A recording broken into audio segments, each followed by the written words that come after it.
Your cell phone rings and it's your teenager, and they are crying. Not just the sniffles, but more like caterwauling. They barely tap the car in front of them and they absolutely swear they weren't on the phone, let alone texting and driving. But somehow the nice officer doesn't believe them. Now, as a parent, you have a choice on how to handle this. You can either react or respond.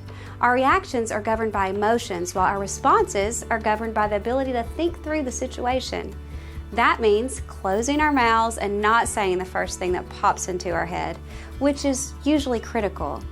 Oh, the crucial moment for that choice is often gone before we realize we have just allowed our harsh words to make matters much worse. I know the insurance goes up, the deductible for repairs is $1,000, and you've had this conversation 1,000,000 times with your teen about driving. But what if you had the chance to really communicate on a level with your teen and they listened because they could trust your response? Proverbs 25:11 proves this point better than I could ever say. It says, "A word aptly spoken is like apples of gold in settings of silver." Beautiful. Now, responding is not so easy when your teen is hurling their attitude at us with accurate precision. Don't kid yourself. They know our buttons and they are not above pushing them over and over and over. I think they have created a fantasy league where they earn points by pushing us over the edge again and again. But how different would our relationships be with our teen if we responded rationally to their attacks instead of reacting immediately?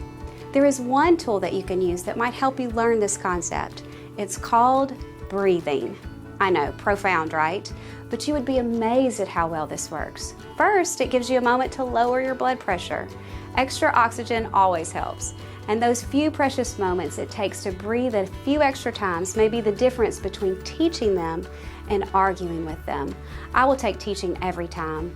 There are a number of reasons your teen struggles with their attitude. Learning how to respond instead of react is a lifelong lesson that has to be learned on a daily basis. If we can understand where our teen is coming from, we can give them the tools to learn this more effectively.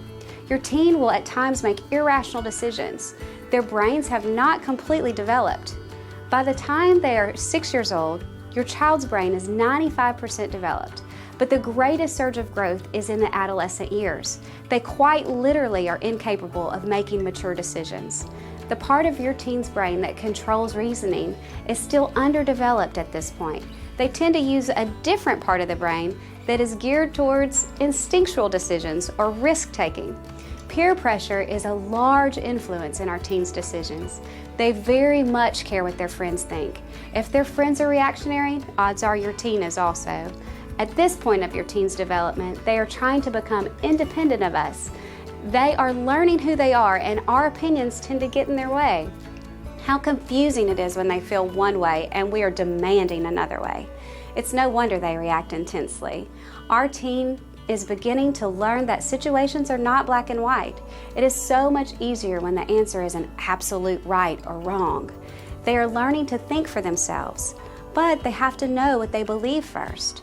Your teen's personality can play a large part of how they respond to certain situations. Some are sensitive and appear not to react outwardly, but that doesn't mean a thing. Inwardly, they could be screaming at you. Some teens are passionately vocal. They are very certain you know exactly how they feel. They all deserve our respect and guidance. Our teens' attitude towards responding versus reacting will be as varied as they are, but often it will reflect our own attitude. Check yourself. Do you react or respond? Here's your test. See if you breathe first.